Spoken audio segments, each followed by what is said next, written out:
आज स्थानीय सिद्धि कल्याण मंडप रे विजु जनता दल पक्षरु महामिश्रण पर्व अनुष्ठित हो जाइछि। बालेश्वर 5 थर विधायक थिबा वरिष्ठ नेता बालेश्वर दादा बोली परिचित थिबा श्री अरुण दे आज विधिवत भावे तांको समर्थकंक सह विजु जनता दल रे योगदान करछन्ति। उक्त सभा रे श्री देव उद्बोधन रे विजु बाबू को प्रशंसा करबा सह जाजपुर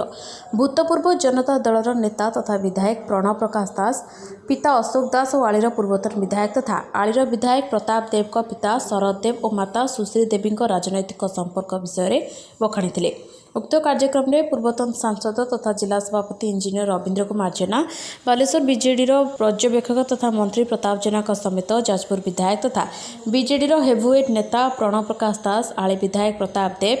देवी मिश्र समेत बालेश्वर सदर पूर्वतन विधायक जीवन प्रदीप दास, नीलगिरी विधायक प्रार्थी संतोष खटुआ, डीटी अध्यक्ष गौरी राउत समेत शताधिक बीजेडी नेता उपस्थित थे। अरुण दे एवं ताकर समर्थक सह आज विजु जनता दल जोग दौरान एवं नवीन बाबू जो डेवलपमेंट एजेंडा बालेश्वर प्रगति एवं समग्र उत्तर ओडिशा प्रगति ये सब एजेंडा नहीं आज सी एवं दल समस्त वर्ग आज आम सागर बालेश्वर मिशन आम स्वागत जनाऊँ एवं निश्चित भाव में बालेश्वर राजनीति गोटे गुरुत्वपूर्ण घटना एवं सारा ओडिशा यार निश्चित भाव में प्रभाव पड़े निश्चित भाव में प्रभावित कर जो गोटे बाई इलेक्शन होगा जाऊँगी बर्तमान एवं से मुहूर्त जो मिश्रण पर्वटा होची मु आशा कर निश्चित भाव में अनुकूल प्रभाव ही पड़ो से कौन कही था हार बोली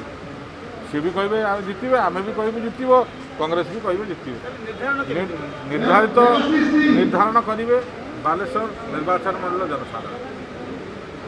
तो निर्णायक भूमिका रोचंती बालेश्वर भोटर आम कम होमर दल और दल नेता जहाँ आभिमुख्य नहीं लोक पाखे थोड़ा सी दल नेता आभिमुख्य रही प्रार्थी चयन कर कम कर न थोड़े और से हिसाब से बालेश्वर जनसाधारण ही निर्णायक भूमिका रही तो सी कह मुझे सी कह सी जितब ये तो कहे मुझे हारी। अरुण दे दल में योगदान आगामी उपनिर्वाचन में बीजेडी को विजयी करिबारे सहायक होबो बोली मंत्री प्रताप जेना कहिथिले।